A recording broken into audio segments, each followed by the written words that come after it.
So ನಾವು ಇವಾಗ ಊರಿಂದ ಗುಲ್ಬರ್ಗ ಹೋಗ್ತಾ ಇದ್ದೀವಿ. ಇವತ್ತು ನೈಟು ನಮ್ಮದು ಟ್ರೈನ್ ಇದೆ ರಿಟರ್ನ್ ಬ್ಯಾಂಗ್ಳೂರಿಗೆ. ಸೊ ನಮ್ಮ ತಮ್ಮ ನನಗೆ ಡ್ರಾಪ್ ಮಾಡೋಕ್ಕೆ ಬಂದಿದ್ದಾನೆ.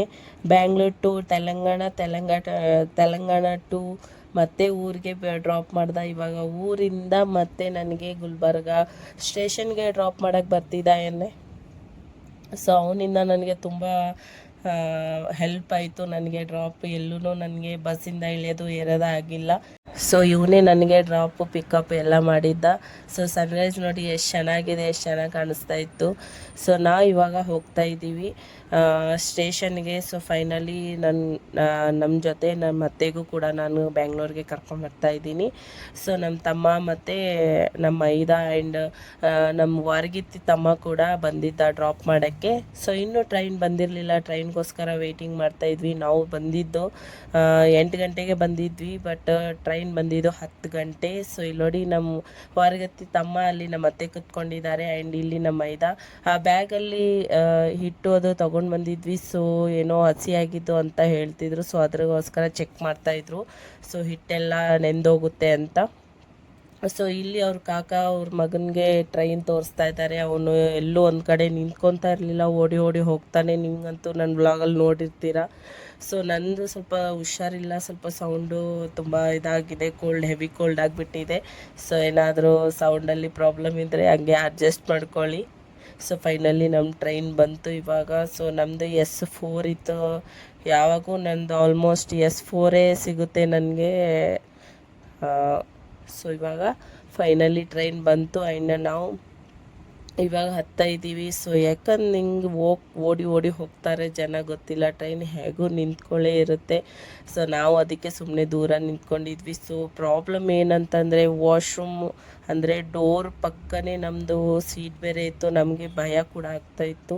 ಸೊ ನನ್ನ ಮಗ ಹೇಗಿದ್ದಾನೆ ಅಂತ ನಿಮ್ಗೆ ಗೊತ್ತೇ ಇದೆ, ನನ್ನ ಬ್ಲಾಗಲ್ಲಿ ನೋಡ್ತಿರ್ತೀರ. ಸೊ ಅವರು ನೋಡಿ ಅವ್ನ ಮಾಮನಿಗೆ ಮತ್ತು ಅವ್ರ ಕಾಕನಿಗೆ ಬಾಯ್ ಮಾಡ್ತಾ ಇದ್ದಾನೆ. ಅವ್ರ ಕಾಕ ಹೋಗ್ತಾ ಇದ್ರೆ ಅಳ್ತಿದ್ದ, ಇಬ್ಬರು ಹೋಗ್ತಾ ಇದ್ದಾರೆ ನನ್ನ ಬಿಟ್ಟು ಅಂತ ಹೇಳಿ. ನೋಡಿ ಅವ್ರನ್ನ ನೋಡಿ ಚೆನ್ನಾಗಿ ಬಾಯ್ ಮಾಡ್ತಿದ್ದ. ಅವ್ರ ಕಾಕ ಕೂಡ ಅವ್ರನ್ನ ಬಾಯ್ ಮಾಡ್ತಿದ್ದಾರೆ. ಸೊ ನಮಗೆ ಇವಾಗ ಟ್ರೈನ್ಗೆ ಹೋಗೋ ಜರ್ನಿಗಿಂತ ನನಗಿವಾಗ ಇವನಿಗೆ ನೋಡ್ಕೊಳ್ಳೋದೇ ದೊಡ್ಡ ಕೆಲಸ. ಯಾಕಂತಂದರೆ ಅದರಲ್ಲಿ ಬೇರೆ ಸೀಟ್ ಪಕ್ಕನೇ ಡೋರ್ ಬೇರೆ ಇತ್ತು. ಸೊ ನಾನು ಹೋಗಿ ನೈಟೆಲ್ಲ ಡೋರ್ ಹಾಕ್ತಾಯಿದ್ದೆ. ಜನ ಇವಾಗ ಸ್ಟಾಪಿಗೆ ಬರ್ತಾ ಇರ್ತಾರೆ. ಸೊ ಫೈನಲಿ ಇವಾಗ ಟ್ರೈನ್ ನಮ್ಮದು ಬಿಡ್ತು. ಅದು ಆಮೇಲೆ ನೋಡ್ಕೊಳ್ಳೋಣ ಹೇಗೂ. ಸೊ ಫೈನಲಿ ಇದಾದಮೇಲೆ ನನ್ನ ಮಗನಿಗೂ ಊಟ ಮಾಡಿಸ್ಬಿಟ್ಟು, ಸೊ ಅವ್ರ ಅಜ್ಜಿ ನೋಡಿ ನಿಂತ್ಕೊಂಡಿದ್ದಾರೆ ಡೋರ್ ಹತ್ರನೇ. ಇವಾಗ ಫೈನಲಿ ನಾವು ಬೆಂಗಳೂರಿಗೆ ರೀಚ್ ಆದ್ವಿ. ಸೊ ಅವ್ನು ನಿಂತ್ಕೊತಾ ಇರಲಿಲ್ಲ, ಬೇಗ ಕೂಡ ಎದ್ಬಿಟ್ಟಿದ್ದ. ಸೊ ಅದಕ್ಕೆ ಡೋರ್ ಹತ್ರ ಅವನ್ನ ತೋರಿಸ್ಕೊಂಡು ನಿಂತ್ಕೊಂಡಿದ್ದಾರೆ, ಯಾಕಂದರೆ ಸುಮ್ಮನಾದ್ರೆ ಇರ್ತಾನೆ ಅಂತ ಹೇಳ್ಬಿಟ್ಟು. ಸೊ ನಮಗೆ ಪಿಕಪ್ ಮಾಡೋಕ್ಕೆ ಅವ್ರ ಮಾಮ ಬರ್ತಾ ಇದ್ದ. ಸೊ ಫೈನಲಿ ನೋಡಿ ಇಲ್ಲಿ ಎಷ್ಟು ಚೆನ್ನಾಗಿ ಕಾಣಿಸ್ತಾ ಇದೆ ಅಲ್ಲ ಟ್ರೈನು. ಫಸ್ಟ್ ಟೈಮ್ ನಾನು ಈ ಥರ ಕ್ಯಾಶ್ ಮಾಡ್ಕೊಂಡಿರೋದು. ಸೊ ಇನ್ನೂ ಸ್ಟಾಪ್ ಬಂದಿರಲಿಲ್ಲ, ನಮ್ಮದು ಬ್ಯಾಗ್ ಎಲ್ಲ ತೆಗೆದಿಟ್ಟಿದ್ದೀವಿ.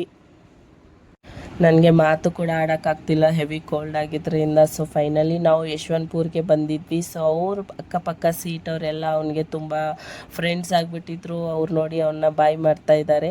ಸೊ ಇಲ್ಲಿ ಅವನು ಕೂಡ ಬಾಯ್ ಮಾಡ್ತಾ ಇದ್ದಾನೆ. ಅಷ್ಟೊಂದು ಕ್ಲೋಸ್ ಆಗಿಬಿಟ್ಟಿದ್ದ ನಮ್ಮ ಜೊತೆಗಿಂತ ಅವ್ರ ಜೊತೆನೇ ಜಾಸ್ತಿ ಆಟ ಆಡಿದ್ದಾನೆ ಅವನು. ಊಟ ಕೂಡ ಅವ್ರ ಜೊತೆನೇ ಮಾಡಿದ್ದ. ಸೊ ಇಲ್ಲಿ ಫೈನಲಿ ನಮ್ಮ ತಮ್ಮ ಬಂದ. ನೋಡಿ ಅವ್ರ ಮಾಮನ ನೋಡಿ ಎಷ್ಟು ಖುಷಿ ಆಗ್ತಾ ಇದ್ದಾನೆ ಅಂತಂದರೆ ಫುಲ್ಲು ನಗ್ತಾ ಇದ್ದ. ಅಷ್ಟೊಂದು ಖುಷಿ ಆಗ್ಬಿಟ್ಟ. ಅವ್ನ ಫೇಸ್ ಮೇಲೆ ಮುಚ್ಕೊಂಡು ಬಂದಿದ್ರೆ ನಾವು ನೋಡೇ ಇರಲಿಲ್ಲ.